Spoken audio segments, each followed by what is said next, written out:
Leero mu Jakakawuwo. Ekitongole ky'amakomera abagenyi tetunababbaaniriza era tetubaaniriza okutuusa ng'embeera ekyuse.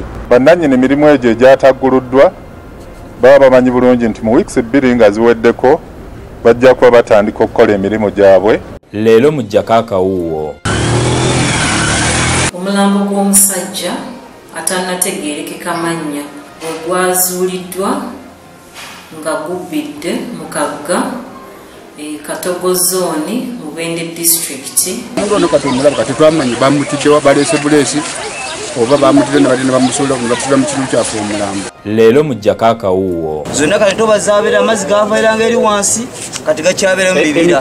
Yonna gireeta eno. Yambibwa naye ye ennyanja yajjudde nnyo. Nyumba zaffe zonna zaagenze. Niki kyalese kyo mwamulowooza? Ennyanja yajjudde. Gano n'amalala ge tuleese mu Jakakawuwo. Tuzze tulaba wano nti woggala amabaala era mulimu abebbirira ne bagenda ne banywa omwenge.